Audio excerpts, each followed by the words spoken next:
Halo teman-teman, kembali dengan saya lagi Felix, dan kali ini saya akan membahas lanjutan dari Donghua Martial Universe season ketiga.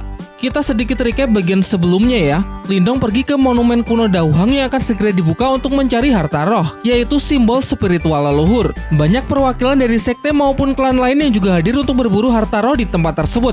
Sebelum masuk, ia juga sempat bertemu dengan musuh bebuyutannya dari klan Lin utama yang bernama Lin Langtian.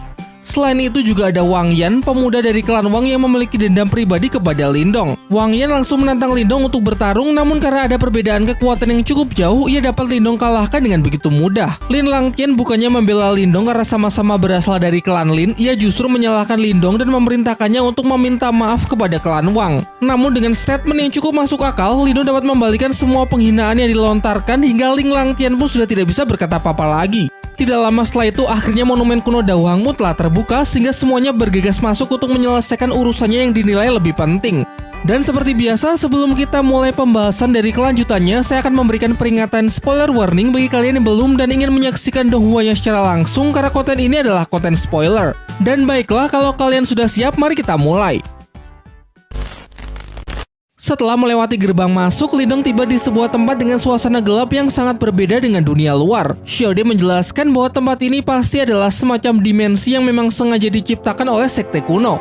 Tepat di hadapan mereka juga terlihat sebuah bangunan besar yang kemungkinan merupakan reruntuhan dari sekte kuno tersebut, yang mana di sekitar sini seakan mengembun kekuatan spiritual langit dan bumi yang begitu melimpah. Menurut Xiaode, reruntuhan ini setidaknya sudah ditinggalkan selama puluhan ribu tahun, namun belum dapat diketahui pasti apa penyebab runtuhnya sekte ini dan membuat seluruh penghuninya menjadi binasa. Lindong pun segera mengajak masuk untuk memeriksanya secara langsung apakah tempat ini sungguh ada benda yang sedang mereka cari. Akan tetapi sebelum masuk lebih jauh, ia dikejutkan dengan suara teriakan dari arah belakang yang ternyata berasal dari orang-orang sekte pedang kuno sedang dikejar-kejar oleh monster berwujud cacing raksasa. Dengan mengendarai si Oyen, Lindong pun juga segera pergi untuk menjauh dari bahaya. Sayangnya orang-orang tadi bernasib sial karena berhasil ditangkap sehingga kini mereka menjadi santapan dari monster tersebut. Xiaode menjelaskan kalau monster itu pasti adalah binatang iblis penghuni dimensi ini, mungkin semacam anjing penjaga yang melindungi wilayahnya. Merasa belum puas dengan orang-orang tadi, ternyata monster itu masih berusaha untuk mengincar Lindong. Serangan mendadak sangat sulit untuk diantisipasi sehingga membuat Lindong terjatuh dari punggung si Oyen. Ditambah lagi tempat ia jatuh adalah pasir hisap yang dengan cepat langsung menyedotnya ke dalam tanah.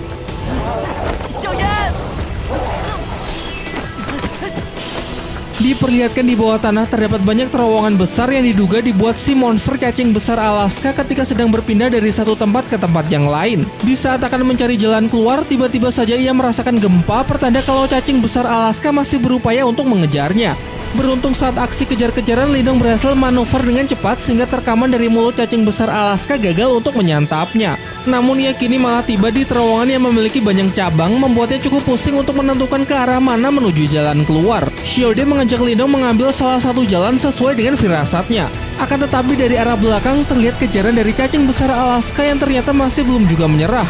Tepat di depan mereka sudah nampak cahaya terang yang menandakan kalau jalan keluar sudah dekat. Sayangnya bukannya jalan keluar, mereka malah terjebak ke dalam formasi pusaran angin badai. Mengingat di belakang cacing besar Alaska masih terus mengejar, Lindong berniat untuk masuk ke dalam angin badai tersebut. Meski Xiaode sudah memberinya peringatan mengenai resiko tubuh yang akan terkoyak, Lindong pun tetap memaksa masuk dengan terlebih dahulu melindungi dirinya menggunakan teknik tubuh halilintar perunggu. Cacing besar Alaska yang juga ikut menerobos masuk tidak cukup kuat untuk menerima terjangan badai sehingga membuatnya terlempar mengikuti pusaran. Sayangnya tidak lama setelah itu hal serupa juga terjadi kepada Lindong karena ternyata kekuatan petir di dalam sini jauh lebih kuat dari perkiraannya. Dan benar saja, setelah berupaya keras untuk menahan tekanan serta melawan arus putaran, akhirnya Lindong pun kelelahan dan kehilangan kesadarannya. Xiaode yang panik berusaha menahan tubuh Lindong sekuat tenaga agar tidak terbawa arus sambil terus mencoba untuk menyadarkannya. Lindong kembali sadar dan ia pun segera berkonsentrasi penuh dalam mengerahkan seluruh kemampuannya untuk menahan kekuatan badai. Di saat yang bersamaan, tubuh halilintar perunggunya kini telah berhasil berevolusi menjadi tubuh halilintar giok, yang mana tidak cuma perwujudan fisiknya saja yang berubah menjadi kehijauan, melainkan kekuatannya juga telah meningkat secara signifikan. Sementara itu, di sisi lain, orang-orang dari sekte pedang kuno yang dipimpin oleh Guyen juga sedang berusaha untuk mengeksplor dimensi ini. Nampaknya cacing besar Alaska yang tadi mengamuk sudah menghilang sehingga ia memerintahkan dua bawahannya untuk segera berangkat menuju reruntuhan sekte kuno dan mencari lebih banyak harta roh. Lucunya salah satu dari bawahannya keceplosan dengan menyinggung insiden amukan keran naga iblis beberapa waktu yang lalu, dan misi kali ini adalah untuk mengganti seluruh kerugian yang menimpa sektenya pada saat itu.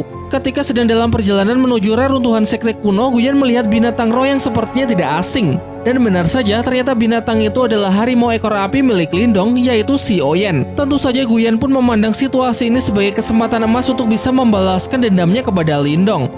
Shin kembali ke tempat Lindong yang tengah berusaha menaklukkan formasi pusaran badai dengan teknik barunya, yaitu tubuh halilintar giok. Upaya kerasnya pun akhirnya berbuah manis yang membuatnya kini telah berhasil keluar dari badai mematikan tersebut. Xiaode masih saja menyalahkan Lindong karena apa yang barusan ia lakukan sangatlah beresiko. Lindong pun menjelaskan bahwa ia juga tidak punya pilihan lain mengingat situasinya yang memang benar-benar mendesak. Namun benefit yang ia dapat nampaknya juga sebanding dengan resikonya, yaitu penguasaan dari teknik tubuh halilintar giok. Berniat segera naik ke permukaan untuk mencari Si Oyen, tiba-tiba pandangan mereka teralihkan pada sebuah cahaya keemasan yang terlihat begitu mencurigakan. Xiaode mengajak Lindong mendekat untuk memeriksanya secara langsung karena mungkin saja itu adalah salah satu harta yang ditinggalkan oleh sekte kuno. Ketika dilihat lebih dekat, ternyata cahaya itu berasal dari seorang kakek yang sedang bertapa, yang mana kemungkinan adalah salah satu murid atau tetua dari sekte kuno. Untuk mengantisipasi pertarungan, Lindong pun segera memperkuat kewaspadaannya dengan mengeluarkan tombak surgawi. Namun Xiaode mengatakan tidak perlu khawatir karena jiwa dari kakek ini sudah lama mati, dan sepertinya formasi pusaran badai tadi adalah semacam penghalang yang dia buat sebelum kematiannya. Tetapi karena sudah lewat selama berabad-abad, kekuatannya pun juga sudah jauh berkurang karena kalau tidak halilintar giok milik Lindong tidak akan sanggup untuk menerobosnya. Sambil menurunkan kewaspadaannya, Lindong berniat ingin melihatnya lebih dekat. Namun secara tiba-tiba tubuhnya tertarik oleh kekuatan cahaya keemasan tersebut dan mengunci seluruh pergerakannya. Terdengar suara misterius yang mengatakan bahwa ia tidak bisa membiarkan mereka menguasai dunia. Suara tersebut kemudian disusul oleh kilasan balik yang memperlihatkan pasukan para monster yang menyerang sekte kuno, di mana para murid dan tetua sekte berjuang keras untuk memberikan perlawanan, namun pada akhirnya runtuhnya sekte kuno tetap tidak bisa terhindarkan. Sebelum bisa melihatnya dengan jelas, Lindong kembali tersadar dan jatuh dengan nafas yang terengah-engah. Di saat yang bersamaan, cahaya keemasan pun perlahan juga telah menghilang. Lindong kemudian menjelaskan kepada Xiaode bahwa sepertinya barusan ia melihat beberapa kenangan dari orang ini. Dalam ingatan tersebut, orang-orang dari sekte kuno menahan serangan yang sangat mengerikan. Selain itu, ia juga sempat melihat seorang pria tua yang memiliki simbol berwarna hitam. Xiaode menduga kuat kalau simbol hitam tersebut pasti adalah simbol leluhur yang selama ini mereka cari. Untuk itu, ia segera mengajak Lindong segera menuju reruntuhan sekte kuno. Namun Lindong masih saja terdiam karena ia masih memikirkan kekuatan mengerikan macam apa yang sedang dilawan oleh orang-orang tersebut. Di tengah rasa penasarannya, tiba-tiba dari genggaman tangan mayat tersebut keluar 2 buah pil emas. Xiaode pun segera mengambilnya dan mengatakan kalau ini adalah pil nirwana, yaitu pil yang hanya bisa disempurnakan oleh kultivator di ranah nirwana. Menurut Xiaode, meski Lindong masih cukup jauh untuk bisa mencapai ranah tersebut, namun jika Lindong memakan pil nirwana ini, mungkin kecepatan dari kultivasinya akan meningkat hingga 2 kali lipat. Dan setelah Lindong menyampaikan rasa terima kasihnya, mereka berdua pun segera meninggalkan tempat ini. Pada akhirnya Lindong telah berhasil kembali naik ke permukaan. Sesaat tadi ia juga sempat merasakan aura dari Si Oyen, namun ia tidak melihatnya. Dari atas tebing terlihat seseorang yang sedang memanggilnya. Ternyata itu adalah Guyan bersama 2 bawahannya yang sedang menyandra Si Oyen. Tentunya karena ia masih sangat dendam kepada Lindong karena dulu dirinya telah dijebak yang membuat seisi sekte pedang kuno berada dalam bahaya. Sehingga pada hari ini ia ingin menyelesaikan urusan tersebut dengan Lindong. Di dalam benak Lindong, Xiaode mengatakan kalau ia memiliki sebuah rencana. Lindong ia suruh untuk menyibukkan Guyan, sementara ia akan menyelinap untuk menyelamatkan Si Oyen. Lindong kemudian mencoba untuk memprovokasi Guyan agar mau melawannya dalam pertarungan 1 lawan 1. Guyan pun terpancing dan dengan penuh emosi langsung menerima tantangan dari Lindong.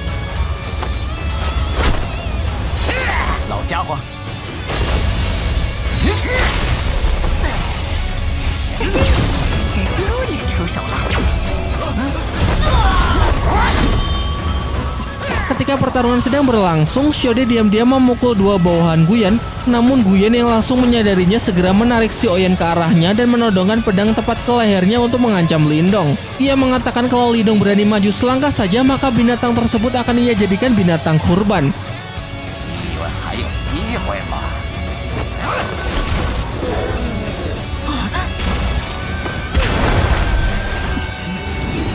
Si Oyen yang melihat Lindong dipukuli terus memberontak dan berhasil menjatuhkan Guyan menggunakan ekornya. Lengannya Guyan Xiaode manfaatkan untuk memotong tali yang digunakan untuk mengikat Si Oyen sehingga kini Lindong dapat langsung menyerangnya.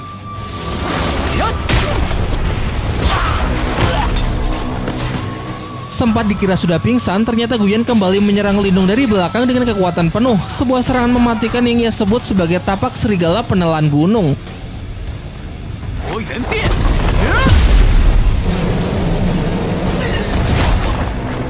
Lindong menerima serangan secara langsung dan berhasil membalikannya sehingga Guyan terpental nyaris jatuh ke dalam formasi pusaran badai. Dan kalau sudah begini, Guyan cuma bisa merengek berharap Lindong berbaik hati mau menolongnya. Namun Lindong yang sudah terlanjur kesal sama sekali tidak menunjukkan belas kasihan, ia membiarkan Guyan terjatuh sebagai pembalasan atas semua kejahatan yang telah ia lakukan. Meskipun telah berhasil mengalahkan Guyan, Xiaode mengingatkan Lindong bahwa menerima serangan sekuat itu secara langsung menurutnya terlalu nekat. Jika bukan karena Lindong telah menguasai teknik tubuh halilintar giok, pasti akan terluka sangat parah. Lindong kemudian mengatakan kalau ia hanya tidak ingin Xiaoyan disakiti lagi, terlebih lagi mengingat kemarin mereka juga telah melindunginya dengan berusaha menahan Huagu sekuat tenaga. Lindong pun menambahkan bukankah antar saudara memang harusnya seperti itu. Ucapan Lindong barusan cukup membuat Xiaode terharu karena di sepanjang hidupnya tidak pernah ada orang yang menghargainya sebaik Lindong. Anggap saja rintangan pertama telah berhasil mereka lalui. Lindong kemudian menatap tajam ke arah reruntuhan sekte kuno dan merasa lega karena akhirnya mereka telah sampai sejauh ini.